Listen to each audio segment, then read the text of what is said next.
Hi, I'm Dr. Drew Crane, Professor of Biology at Maryville College, and this is a video about how to make Concord grape jelly. The reason we're doing this is because we have a lot of Concord grapes coming in right now over at Crawford House, and I've got a garden intern this year, but because of the COVID situation, I can't basically teach her how to do grape jelly and everything, so I'm going to make this video.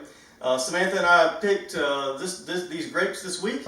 Next week another harvest is going to come in, and the following week, and so what we're going to do is I'm going to make this video so she can then follow it and make grape jelly maybe in the dorms. So basically all you need is good jelly jars, sugar, obviously a lot of good Concord grapes, and then Sure Gel. The only equipment we're going to need is a large pot or two, and then a colander, because you'll see in a little bit we're going to strain the grapes. So step one in making grape jelly is to basically make grape juice. So we're going to crush these grapes, and I'm going to use this this pastry cutter.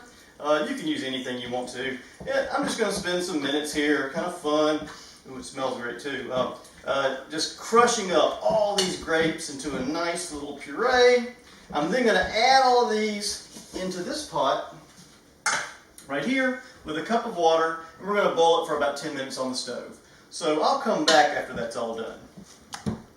So I've been crushing them for about 4 or 5 minutes now. You can see, I don't think there's anything else. We do have some of the,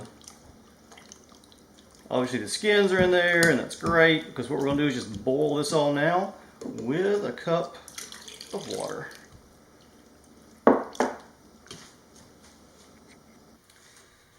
So now after 10 minutes, I've got this wonderfully smelling kind of pureed grape juice. I need to strain it. What I'm going for is I'm trying to get 5 cups of juice. So normally you would use cheesecloth. I don't have any cheesecloth on hand, so what I'm going to do is I'm just going to use this colander. If you do have cheesecloth, just put it in cheesecloth, squeeze it real good, let it drip out. But I need to get 5 cups of juice out of it, and it'll take a little while. See, it's slowly dripping down. I've just got this drying right here just because I didn't want to. I want you to be able to see it going in there, but if you've got a bowl that colander fits into, that might even be a little safer. So we're going to get 5 cups of juice out of this, and that's what we need for the next step. So after draining it in the colander, you can see I got the pulp here. I'm going to take the pulp to my compost bin, and I'm going to see if I can get 5 cups of that nice juice out for the next. So now it's time to sterilize the jars. So I'm reusing jars from a previous year, so I've already washed them with soap and water. And now what I'm going to do is I'm going to sterilize them using boiling water. Just going to roll the water around on the inside. Nice. Pour that off. Put them over here. They can be filled, but if you're using new jars, you still need to wash them with soap and water and also sterilize them. I'm not only going to sterilize the jars though, I'm also going to sterilize the lids and the rings. So to do that, I've got them in this metal bowl. I add the boiling water, let them sterilize. So now what we've got is aseptic jars that are ready for filling. Alright, so now we've got the jar sterilized. I've got exactly 5 cups of the juice that we prepared earlier, and I've gone ahead and measured out 7 cups exactly of sugar. Now it's time to heat up the juice with the Sure Gel in there. Now what Sure Gel is, let me turn this on so you can see real quick, I'll turn it back off in a second, but what the Sure Gel is it's pectin.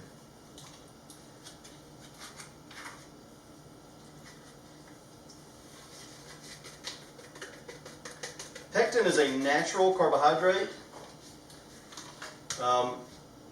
It's basically used to stabilize the cell walls in the fruit and everything. It acts kind of like cement to hold them together.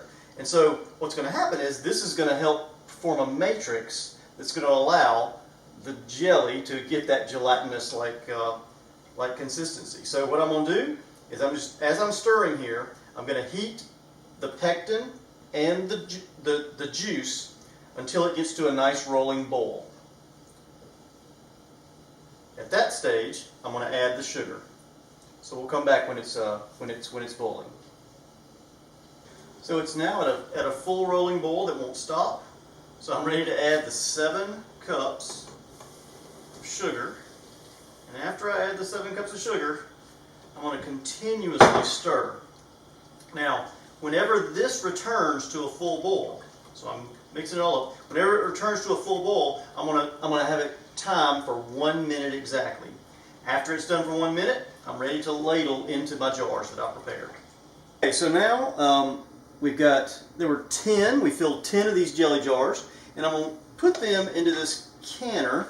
I need to make sure that water, and I've got warm water in the canner.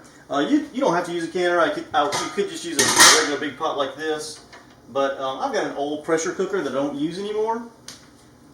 So I've taken the valve out of it, and it does my pickles and my jellies just fine. But you don't need something like this. So all 10 of these fit perfectly in there. However, I need to make sure, everything's real tight. I need to make sure that the water's covering it by about 1 inch. So I'm going to go get a little more water.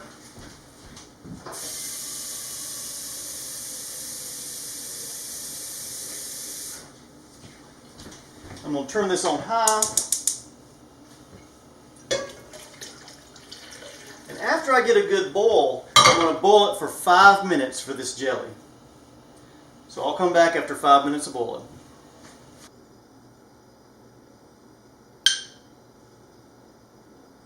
Okay, so now we boiled all of these. It was about 1-2 inches of water on the top of them. After it came to a nice gentle boil, we boiled them gently for 5 minutes. I then took them out, carefully put them on this, and they're slowly sealing. You may hear one pop in just a second. As they cool, they pop, and that seals the seal. Then keeps any kind of bacteria or anything from getting in them, and they're good for a year, 2 years, 3 years, something like that. So basically, what I've done is I've gone through the process of how to easily make Concord grape jelly. It took about 5 hours. This morning is what I did. It's lunchtime now, so I just started about 9 this morning. You could break this up into 2 days if you wanted to. You could make the juice the first day, store the juice in the refrigerator, and then the second day, add the pectin and the sugar, and then make the jelly. But here we've got 10 Concord grape jellies. This will last my family all year, and probably I'll actually be able to give some away for Christmas presents. Hope you enjoyed it, and we'll see you next time. Bye.